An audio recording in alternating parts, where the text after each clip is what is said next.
O que nós estamos vendo aqui no nosso país atualmente nos último ano e meio? Qual é a palavra que mais vem à cabeça de vocês quando fala em Brasil? Caos. Caos. Corrupção. O que mais? Crise. Caos, corrupção e crise. Tem alguma coisa boa? O que está acontecendo, gente? Todas essas notícias de Brasil, agora falando do Brasil, estão nos gerando um estado de espírito. Essas notícias, elas são frutos de um momento ou frutos de um contexto histórico? Tem a questão de momento, tá? Por quê? Realmente a gente não pode negar que existem indicadores ruins na nossa economia, é inegável. Mas, é aquela coisa, algumas pessoas de vocês têm indústria, não é? Quem tem indústria sabe que no momento que a gente cai a produção, que é lamentável, temos que demitir, tá? A maior parte das indústrias mantém uma coisa chamada capacidade instalada. Para voltar ao topo, é muito mais fácil que depois continuar crescendo. Quem está produzindo menos agora, no momento em que tiver a oportunidade de recuperação, vai recuperar muito rápido. Por quê? Porque se mantenha a capacidade instalada, se mantém a civilização. Mas a questão do Brasil, você falou algumas coisas, todos falaram coisas muito certas, mas nós temos um contexto histórico, sim. E esse contexto histórico, eu vou dizer o seguinte, os maiores responsáveis não são os políticos, somos nós que concordamos com esses políticos ou deixamos eles fazer o que fizeram. Vamos ver o que eles fizeram com o nosso Brasil, será que é de agora? Olha só, essa é a primeira ilustração, gente, tá? Que mostra o nosso Brasil. Crescimento a cada 10 anos, 60, 70, 80, 90, 2000. O que acontece? Desde a década de 80, o nosso país cresce menos que o mundo. Será que é difícil crescer menos que o mundo? Vamos pensar o seguinte, os países desenvolvidos, vamos pegar a Inglaterra, vamos pegar a Alemanha, vamos pegar a Itália, vamos pegar os Estados Unidos, Japão, em outros países, eles crescem como? Tá? Fazendo brutais investimentos de aumento de produtividade. Tá? Investimentos em tecnologia, investimentos caros, eles estão na ponta da geração tecnológica do mundo. Será que a gente tem um território para desbravar, para aumentar nossa produtividade e até ampliar o nosso espaço econômico ou não? Então, poxa, como é que a gente vai ficar abaixo do mundo? Como é que nós não estamos acompanhando a Índia? Como é que nós não estamos acompanhando a China? Então, olha só, pessoal, a gente não pode dizer que é uma crise de hoje, olha só. 80, o mundo crescia mais de 3%, o Brasil, o mundo 66%. 90, o mundo crescendo 3,27%, nós 2,56%. Ano 2000 melhorou um pouquinho, o mundo crescendo quase 4% e nós crescendo um pouquinho mais de 3%. E em plena crise mundial, que falam crise mundial, o mundo crescendo a 3,5%. E nós, 0,51%.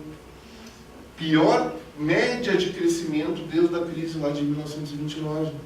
Eu já coloco que é pior crescimento em um século de país. Quase o pior crescimento da história da nossa república. Se a gente vai justificar a situação brasileira economicamente, sem falar de política ainda, daqui a pouco a gente entra em política. Olha só, Plano Real 1994. Alguém já era nascido nessa época ou só eu? Alguém se lembra do Plano Real detalhadamente? Eu me lembro da inflação de antes do Plano Real. Você se lembra da inflação do Plano? Você lembra da inflação do Sarney? Claro, 30% ao mês. Não, No tinha último mês chegou a 80%. 84,35%. Para quem é mais novinha ou novinho, isso aí não era o ano, pessoal, era o mês. Ao mês. Uma pessoa que ganhava um salário no início do mês tinha que gastar logo, porque no final do mês já não valia mais nada de dinheiro. Quantas pessoas aqui têm freezer em casa? Ninguém mais tem freezer? Você tem. Quantos anos tem seu freezer? Desculpa falar mal da coroa lá. Quase 20. Por que... Qual é seu nome? Adriana. Adriana? Por que a casa da Adriana tem freezer? Provavelmente não foi ela que comprou, foi pelos pais dela? Não, foi quando eu casei. Foi quando casou? Mas tu novinha, tem 20 anos casada? Já. Não acredito, você está enrolando, gente. Mentirosa. Por que será, tá, que o freezer era um bem essencial na época, não podia se viver sem freezer na época. Quem não tinha freezer era pobre, era miserável. Por quê? E agora ninguém quer saber de freezer. Simplesmente porque o preço aumentava tão rápido que a gente tinha que saber colocar comida. Desde o início do Plano Real trouxe o final da inflação, muito bem, mas trouxe outros problemas. E aí a gente começa a entrar na política. Carga fiscal brasileira aumentou de 23,5% para cerca de 43%. Tá? As pessoas que não são acostumadas com matemática, tá? Eu vou mudar um pouco a conversa. Quem é que gosta de doce aqui? Ninguém? Senhor, qual é seu nome? Walter. Seu Walter. Prazer, Eduardo. O senhor gosta de um bolo, de uma torta? O senhor é casado, solteiro, viúvo? Casado? Sua família tem quantos componentes? Tenho 3 filhos. 3 filhos, então são 5. Isso. Total em 5. Tá? Vamos pensar o seguinte, seu Walter. Qual é a torta que a família mais gosta? Um bolo, uma coisa assim. Que seja redonda. Agora não sei o nome, mas acho que de bolacha. Tá, uma torta de bolacha. Tá? Então, seu Walter, lá em 1994, queria fazer um agrado, ele não tinha na época 3 filhos, tinha 2, eu acho, ou não tinha filhos ainda. Que época? 94. 2. Então, ele e a esposa, seus 2 filhos. E foi lá que fazer um agrado para a família e comprava uma torta de bolacha. Aí foi lá na confeitaria, eu quero aquela torta de bolacha melhor que vocês têm. Ele saiu todo feliz, hoje eu vou fazer sucesso em casa. Ele está ali, entra em casa, põe a torta na mesa, e de repente bate na porta. Quem é? Era o fiscal de impostos. Olha, o seu Walter é muito educado, o que o senhor deseja, tudo. O cara já foi entrando, pegou, cortou a torta em 4, uma faz um pedaço e pegou para ele. Um dos filhos, ou o próprio Walter, ficou sem doce. O que era isso? Era mais ou menos a carga fiscal da época. E daí o seu Walter ficou tão brabo, tão pé da vida, tipo, não vamos comprar isso aí. Cansei. Cansei de pagar isso aí. Mas chega lá em 2014, 2015, não vai acontecer de novo. Daí ele vai comprando torta de bolacha. Ficou olhando para os lados, todo paranoico, para ver se não tem ninguém perseguindo. E daí, como é o nome do seu filho mais velho? Que idade ele tem? Tem 23. Então ele é aqueles caras que ficam na internet, né?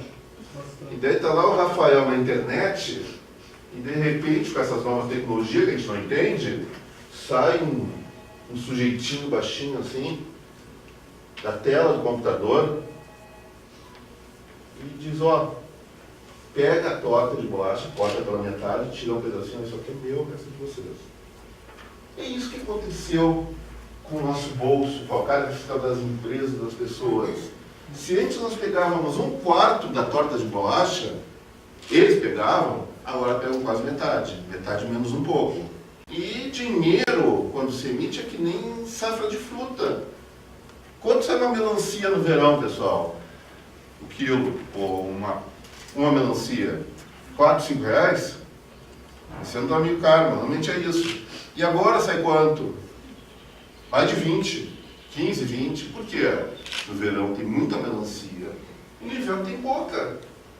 E fazendo isso, o que o dinheiro é a mesmíssima coisa. Quando tem muito dinheiro circulando, o dinheiro vale pouco. Quando tem menos dinheiro, ele começa a valer mais. Dinheiro é mercadoria. E a inflação, aquela dos 84%, o que era? Era alguém, tá, um tom sem freio lá, pisando fundo no acelerador da maquininha de fazer dinheiro. O Plano Real isso aí parou. Ou parou em termos, parou muito. Porque existiu, começou a existir lei de responsabilidade fiscal. E aí, como é que eles começaram a fazer?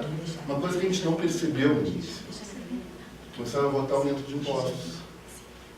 E aumentando um pouquinho, até que nós vimos o pocão que virou. Olha só, de 23,5% para quase 43%. Olha o que acontece no bolso da gente, pessoal. E aí, por que a crise política? Mas o que está acontecendo, gente? Por que isso aí não aparecia antes, começou a aparecer? Eu diria até um tempo atrás. Não, porque a tecnologia fez com que a transparência aumentasse. Não. Não foi isso. Foi o quê? Vamos pensar. Eu quero que levante a mão, levante o dedo aqui, quem na sua família, na sua vida pessoal, nunca viveu uma crise financeira? Todo mundo já viveu. Todo mundo ficou devendo, todo mundo eventualmente até deixou de pagar uma conta ou outra, para pagar para atraso. E é uma coisa tranquila, isso é uma coisa muito estressante. Será que o convívio com os familiares fica numa boa, assim, ou a gente começa a um xingar o outro? Tá gastando demais, né? Tá gastando demais, tá isso, tá aquilo. Nariz de batata, dente de abridor de lata. Mas se xingar que nem a mãe tem cebolinha. Não é assim, gente. E o que aconteceu com os nossos políticos, pessoal? Chega um momento, ainda em 2014, que eles aumentaram mais um pouquinho o imposto, só que gerou um fenômeno chamado... O que é essa curva de Laffer? Chega um momento que a gente aumenta o imposto para arrecadar mais. Chegaram a aumentar o imposto e arrecadaram menos. Por quê? Porque eles esgotaram simplesmente a capacidade contributiva da economia. E aí, ó, começamos todos a ficar numa camisa de força. E ali começou o auge da brigaiada. Por isso que eles estão brigando hoje, por isso nós estamos falando de impeachment, por isso que nós estamos falando de tanta crise de corrupção. O mensalão foi cosquinha perto do que está acontecendo agora. Mas tudo isso aí foi o que é? Foi desentendimento familiar. Mas vocês imaginam que naquele palco no Congresso Nacional tem um deputado do PSOL que quer enfiar uma faca no pescoço um deputado do PP ou do DEM, ou do PMDB. O DEM sai, vai para uma casa, um apartamento com um outro deputado, e eu tive uma confraternização super amigável entre deputados do PSOL, deputados do DEM, deputados, tudo amigo. A ideologia é o palco. No fundo, eles sempre se acertam. Tudo bem, eu discurso para a minha base assim, a gente vai chegar num acordo aqui, mas eu vou estar falando mal de ti dessa maneira. Normalmente as coisas são acertadas assim, gente. Então, o Brasil é de todos? Será que é de todos? Será que o dinheirinho que se tira no final do mês, do dia a dia suado, aquele da loja, é de todos ou é de vocês? Ou da fábrica? Tá certo isso aí? Tá certo querer beneficiar todo mundo, tá? E não ter dinheiro para isso? Vai acontecer o quê? Aumento de impostos, aumento de juros. Tá? Isso é um recado muito forte do presidente da FCDL, Victor Augusto Faure. Nós, como empresários, como lojistas, tá? Já que a FCDL representa o movimento lojista, nós temos que estar focados no nosso interesse e ter orgulho desse interesse. Nós queremos abaixar impostos porque, lógico que é para nos beneficiar, mas nos beneficiando, nós estamos gerando o quê? Estamos gerando emprego, estamos gerando renda, estamos gerando desenvolvimento. É errado desejar isso? Não. A gente tem que salvar esse país. E salvar esse país é separar gestão na loja. Vocês fazem teatrinho? Na fábrica, vocês fazem teatrinho ou fazem gestão?